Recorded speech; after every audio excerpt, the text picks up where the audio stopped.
America Donald Trump, Shivaji సినిమాలో సుమన్ పాత్ర రెండు మీరు చాలా జాగ్రత్తగా గమనిస్తే ఒక అద్భుతమైన విషయం బయటపడుతుంది. చాలా చాలా చాలా కాంప్లెక్స్ ప్రశ్నలకు సమాధానం చాలా ఈజీగా ఈ వీడియోలో కంపారిటివ్ ఆస్పెక్ట్స్ లో నేను మీకు చెప్పే ప్రయత్నం చేస్తాను. మనందరికి ఒక డౌట్, అరే అమెరికా చాలా మంచి దేశము, చాలా బాగుంటుంది, అవసరమైతే అప్పుడప్పుడు ఆంక్షలు విధిస్తూ బెదిరిస్తూ ఉంటుంది రకరకాల దేశాలను, అంతే తప్ప ఇలా మరి రౌడీజము గుండాయిజము చేసే రేంజ్ లో మిసైల్స్ యుద్ధ విమానాలు వేసుకొని వచ్చి మీద పడిపోదు కదా. ఇదేంది, దాదాపు ప్రతి దేశాన్ని డొనాల్డ్ ట్రంప్ గెలుక్కుంటూ ఉన్నాడు. ఏం మాయదారు రోగం పుట్టింది అమెరికాకు, మొత్తం ప్రపంచాన్ని అతలాకుతలం చేసేస్తూ ఉన్నారు అన్న సందేహాలు మనలో చాలా మందికి వస్తాయి. ఒక్కసారి శివాజీ సినిమాలో సుమన్ పాత్ర గుర్తు చేసుకోవడానికి ప్రయత్నం చేయండి. చూసారా లేదా మీరు శివాజీ సినిమా? నేనైతే చాలా సార్లు చూశాను, థియేటర్ లోనే, ఇంట్లో కూడా చాలా సార్లు చూశాను. రజనీకాంత్ అదే శివాజీ వేరే దేశం నుంచి వస్తాడు, దాదాపు 200 కోట్ల రూపాయలు సంపాదిస్తాడు, మెడికల్ కాలేజ్ పెట్టాలనుకుంటాడు, ఏంటంటే చేయాలనుకుంటాడు సమాజానికి. కానీ ఫస్ట్ నుంచి మీరు గమనిస్తే సుమన్ పాత్ర నీట్ గా తెల్ల బట్టలు వేసుకుని, కొబ్బరి నూనె పెట్టి, తల వెనక్కి దువ్వి, రేబాన్ గ్లాసెస్ పెట్టుకుని, చక్కగా పెద్ద మనిషిలాగా ఉండి దండం పెడుతూ అందరికి తిరుగుతూ ఉంటాడు. బట్ మనకు ఫస్ట్ నుంచే అర్థమైపోతుంది ఇతను విలను, మంచోడు కాదు అనే విషయం మనకు అర్థమవుతుంది. ఎందుకంటే వార్నింగ్స్ చాలా సాఫ్ట్ గా ఇస్తుంటాడు, నవ్వుకుంటూ వార్నింగ్ ఇస్తాడు. ఎవరైనా సరే ఎక్కువ తక్కువగా నీలిగితే ముఖ్యమంత్రులను మార్చేస్తూ ఉంటాడు. అవసరమైతే కొన్ని కోట్లు ఖర్చు పెడతాడు, తనకిష్టం లేని ముఖ్యమంత్రిని తొలగిస్తాడు, అంటే చంపడు, దింపుతాడు, వేరే ముఖ్యమంత్రిని కూర్చోబెడతాడు, ఏం కావాలంటే అది చేస్తూ ఉంటాడు. కానీ నీట్ గా చాలా చక్కగా తడిగుడ్డతో గొంతు కోసే విధంగా అంత నీట్ గా ఉంటుంది. సేమ్ అమెరికా కూడా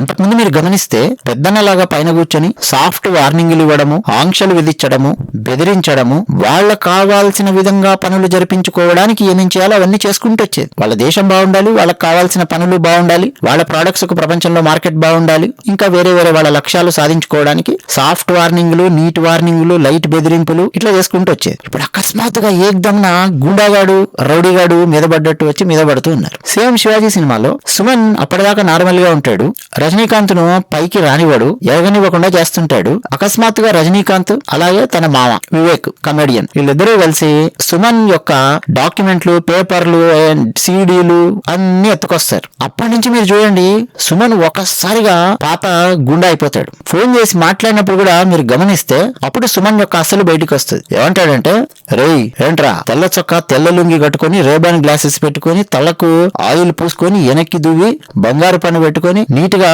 నవ్వుకుంటూ మాట్లాడుతూ మొహానికి బొట్టెట్టుకొని కనిపిస్తున్నానని చెప్పి నేనేదో సాఫ్ట్ గా ఉన్నాను అని చెప్పి అనుకుంటున్నావా?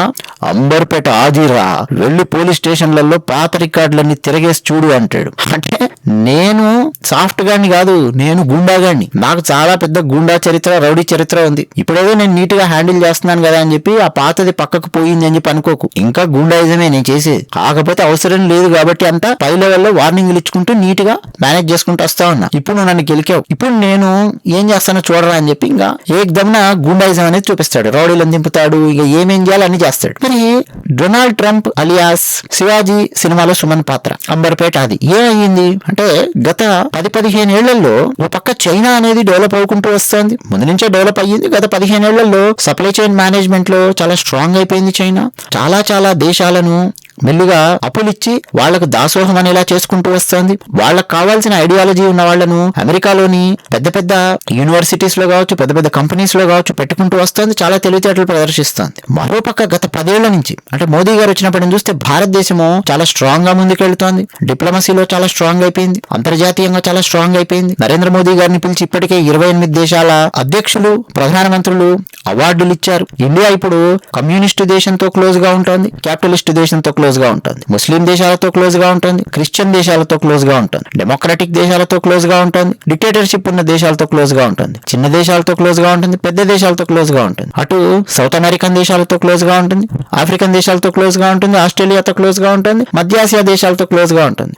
డీలింగ్ అద్భుతంగా చేసుకుంటూ వస్తున్నారు. మరోపక్క భారతదేశంలో జాతీయవాదం అనేది బలపడుతూ వస్తుంది, అంటే ఒక రేంజ్ లో స్ట్రాంగ్ గా మారుతోంది, చాలా విషయాల్లో స్ట్రాంగ్ గా ముందుకెళ్తోంది. చంద్రయాన్ సక్సెస్ విషయం నుంచి మొదలెట్టి ఇంకా చాలా విషయాలలో, అంటే శివాజీ సినిమాలో రజనీకాంత్ గనక డెవలప్ అయ్యే డైరెక్షన్ లో ముందడుగు వేయాలని ప్రయత్నం చేస్తాడు కదా, ఆ డైరెక్షన్ లో ముందుకు వెళ్తాను శివాజీ సినిమా ఫస్ట్ హాఫ్ లాగా. ఇప్పుడు అంబర్పేట అది బయటకు వచ్చాడు అమెరికా డొనాల్డ్ ట్రంప్, అంటే ఒక పక్క చైనా, మరో పక్క భారతదేశము, ఇవి ఎదుగుతూ ఉండడము తట్టుకోలేకపోతూ ఉన్నాడు. మరో పాయింట్, యూరప్ అమెరికా నుంచి కాస్త దూరం జరుగుతూ భారతదేశం వైపుకు జరగడం గాని, ఇంకా వేరే అలియన్సెస్ ఫామ్ చేసుకునే డైరెక్షన్ లో ఆలోచించడం గాని ఇవి జరుగుతూ ఉన్నాయి. ఇవన్నీ గమనించేసరికి ఒకసారిగా అంబర్పేట అది బయటకు వచ్చాడు. వచ్చి పాత పోలీస్ స్టేషన్లలో రికార్డులని తిరగేసి చూడరా, అదే అంబర్పేట ఆదిరా అని చెప్పి ఇప్పుడు డొనాల్డ్ ట్రంప్ తన విశ్వరూపం చూపిస్తున్నాడు. ఒరే, రెండో ప్రపంచ యుద్ధంలో జపాన్ నెత్తి మీద 2 అణుబాంబులు వేసినటువంటి దేశం రమది. ఒరే, మా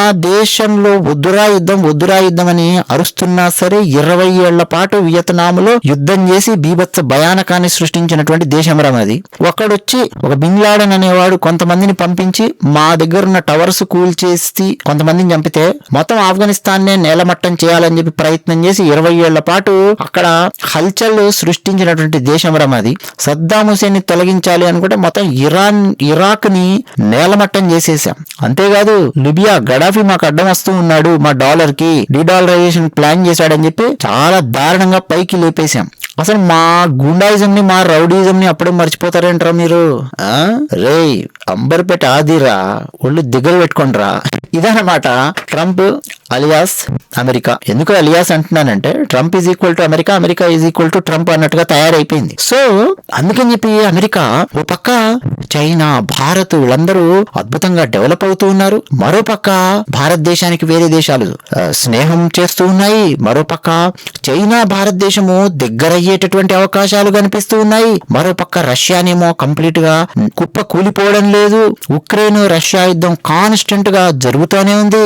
ఉక్రెయిన్ కి వెనక నుంచి 3 సంవత్సరాల పాటు ఇష్టం వచ్చిన మిసైల్స్, యుద్ధ విమానాలు, ఆయుధాలు, డబ్బులు, మెడిసిన్, ఫుడ్ ఇన్ని పంపించుకుంటూ వస్తున్నా గానీ ఉక్రెయిన్ కి మేము వెనకుండి రష్యాని కంప్లీట్ గా అది హస్తగతం చేసుకోలేకపోతోంది. ఎక్కువ తక్కువ మాట్లాడితే రష్యానే ఉక్రెయిన్ యొక్క నార్త్ భాగంలో కొంత భాగాన్ని క్యాప్చర్ చేసుకోగలిగింది.